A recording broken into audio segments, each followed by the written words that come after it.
Hello classes, we are going to start a new unit which is figure and portrait drawing. This is going to be, how do I say, very challenging. However, we're going to break it down into as many small parts as we can. And the most important thing I can get you to do is to really try and give me effort. Perfection, I don't know how we can get there, but we can get a strong drawing with a lot of effort and we can get close. So perfection's probably not realistic. I like how the camera's upside down. Let me turn that. Do. Okay. Perfection's not so possible. And then somehow that got this dirty. Like I said, effort. I need to see effort. Please don't freeze up on me on this unit. The other thing I want to ask you to do is please do not go ahead. You know, don't go ahead. Please do not use other formulas. I'm going to teach you how I learn, but there's lots of ways to do portrait drawing and figure drawing. And what I'm going to ask you to do is just bear with my own way of doing it. Yes, if you go online, there's lots of different ways to learn this. There's some that are very specific. It's very formulaic, you know, do this exactly this way, then this. But even they start getting you some very generalized looking people. My way is, well, it's how I learned, but it's also based more on looking, seeing, discovering, and these are things you can apply to any type of drawing rather than a formula for just figure drawing. So please, I don't want to see drawings turned in with a bunch of lines all over the face and stuff. Do not use other methods. Trust me on this one. That would be really important to me for this project. Okay, we're going to have a few different videos so that hopefully they don't get too long. And I'm going to spread them over a period of time, you know, over the next 2 days, but we'll be working on one drawing together. Effort is what I need. Please don't freak out on this. I'm using a 2B pencil. It's softer and I think you'll like it a lot better. There, I just sharpened it a little bit. But if you prefer the 2H, go ahead and use it. That would be fine. So I'm using the 2B, get an eraser out. Also, you're going to need a mirror. Now, in the classroom, you would have the self-portrait mirror sitting in front of you, but any of those mirrors that like your mom might have or some that sits on the dresser or something like that, I want a mirror. Please do not use a photo. It's going to be flat. It's going to kind of change everything. I want you to really discover about your face. So this is really, all these things are important. If you want to learn something from Mrs. Rouse, please do not do those things. If you were in the classroom, you know, I would be asking you not to, obviously. Okay, the first thing we're going to do is we're going to start off with our head shape and our neck shape. To start this, what I would do is just get some type of oval going on the piece of paper about the size of your face. You can even pick it up and look in the mirror. Is that about the right size? That's pretty close to my face size. So get an oval going. Oh no, Mrs. Rouse, I can't draw an oval. It's too frustrating. Okay, I've got you covered on this first step. There's these 2 worksheets in your worksheet packet that look like this, and then or you can print them out. It says face shape under documents. So all you have to do is take another piece of paper, put one of these, you know, take a look. This one has a little bit more of a square jaw and chin. This one is more of an oval shape. Look at, your face isn't going to be exactly one of these, but just which one's closer, and then you can refine it. So let's say I decide this one's closer. I can put this under my paper. Oh, I can see it there. Yay! And I'm just going to trace that shape. And that's just to get the drawing going. Okay, so those of you who don't want to look in the mirror with me and just would rather trace a shape to get this going, trace one of the 2 shapes. Then you can look at your shape and refine it. So if it's freaking you out to draw the oval, I gave you this to help you get started. Stop the video and look at that again if that's what you want to do. It's not hard to do. Some people have a really hard time starting. Okay, so back on this, whether you're looking at drawing it yourself or you're looking at the one that you traced, I want you to take a look at it. We're going to make some changes. First of all, if I can't tell if my oval's even, I can look upside down and you can tell when it's kind of symmetrical and when it isn't. So turn your paper upside down. How's my oval doing? People are not 100% symmetrical, but they're largely symmetrical. So that's a nice way to check. Now I'm going to take a look at some things on the actual shape of my head. The top hat, and you can follow along with me, and anytime I'm doing something that you're not sure about, stop the video, or you need more time, just stop the video. So top of your head's quite rounded. There's some slight variations to these curves, but basically rounded on top. Now, here on the sides of the face, it tends to straighten out a little bit. So check right here, kind of in the middle. Does it straighten out a little bit? It might appear to bump in, but that's probably shading. So let's straighten out a little bit. Then you're going to take a look at your cheekbones in the mirror.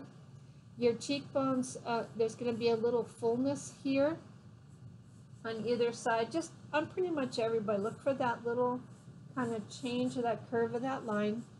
And then I want you to check your cheeks. Now, I'm a lot older than you are, a lot older. So my cheeks are kind of straight, but you're a young person and you have more what's called baby fat. So whether my cheeks might be kind of straight and coming in like this, you're a younger person.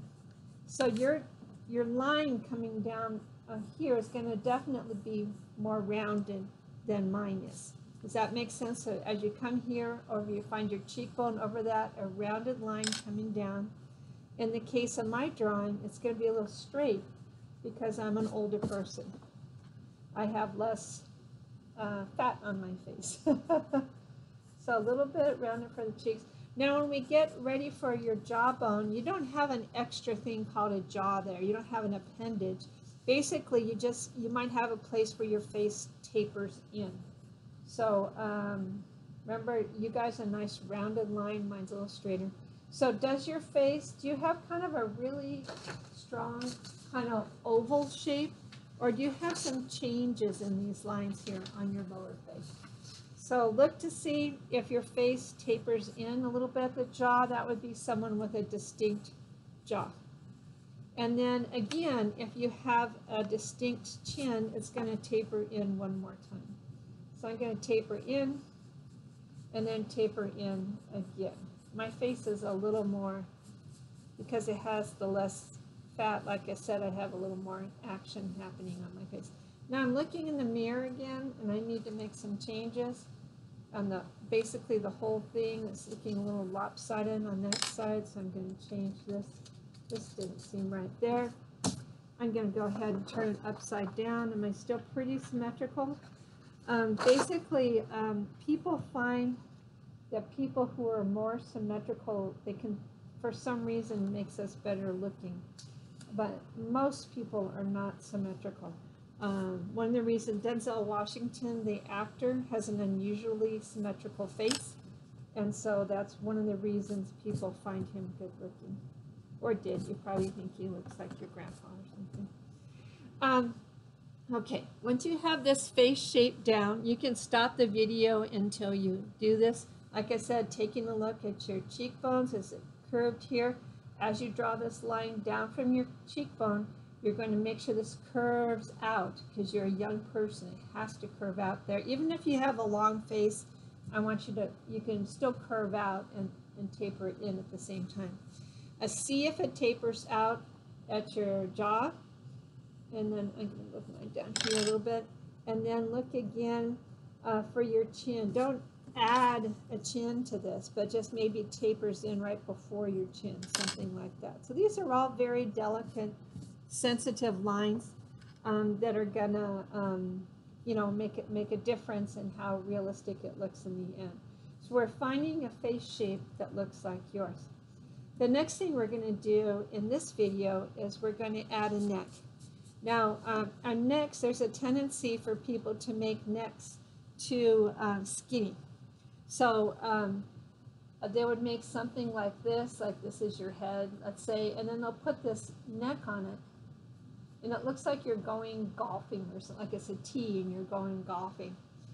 For the most people, the neck isn't all that long. Your shoulders are starting maybe even the same level as the bottom of your chin here. Also, it's important that you look straight at the mirror. Maybe if you're looking down a lot, pick up your chin, make sure you're looking right at the mirror so you can kind of find where your shoulders are, where your chin's coming back. You might have a longer neck.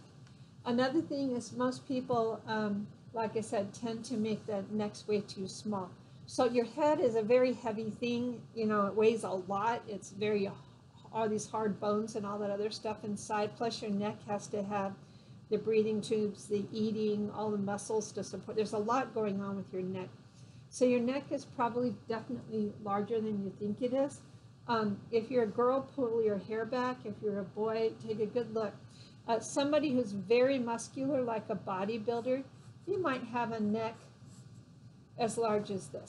That's quite a big neck, but it's still very believable in a larger person. So, you know, what size is my neck? The neck I'm putting in here is kind of just in from my jawbone to jawbone. That's about where my neck is. If you're a girl, it's not going to be much smaller than that. Really avoid the temptation to draw this skinny, skinny neck. And then boys' necks tend to be wider than girls' necks, especially when you're kind of got your more adult body. Then another thing people tend to do is when they draw shoulders, they have this neck, and then they just kind of do these right angle shoulders as if it's a box. You take a look in the mirror, there's no right angle here at all. The muscles are coming down. You have large muscles on your back that are holding everything together. This is very gradual, and depending on the exact angle you're sitting, the curve's going to change a little bit, but basically it comes down and curves, and it actually slopes down just a little bit. If you are a pretty small person in class, hold the paper up. Is your paper as wide as your shoulders? If it's not, and I don't, for almost everybody it won't be, then you're going to draw these lines going right off the edge of the paper. If your paper is, if your shoulders are somehow the same size or whatever, then just bring it down and start it going. But it's very unlikely. Your shoulders are a little bit wider than this paper. So what we've done is we have a realistic head shape. We haven't drawn details. Remember, we're going to wait. Please wait on Mrs. Rouse. And then we have a neck, and it's sitting into it. It's not bouncing on top. It's very much locked in. From the side view, so your neck kind of looks a little like this on the front side. From the side view, your head is tilted. Let's say this is your head, this is your nose, and it's kind of tilted like this from the side looking. This is you looking forward. So so see how your chin is kind of level, just a little bit maybe above the tops of the shoulders here. So it looks very different from the side. Anyway, straight on though, we're just seeing it like this. Okay, but you can see how you would see a lot of neck here, but your shoulders are here, so that's why we're fading out over here. Anyway, that's going to be all it for this first video, head shape and shoulders. You can even run and ask somebody, how did I do? Is my neck big enough? You know, is my head about, you know, hold it up in the mirror. Is the paper about the right size? You know, the head about the right size and similar shape. It doesn't have to be perfect. I need you to try. And I don't want to circle. If you have to use one of these are a little bit oversized, so you might want to make them a little smaller. Or you just have a larger drawing, which is also fine. Okay, this first video is done. I hope you did okay.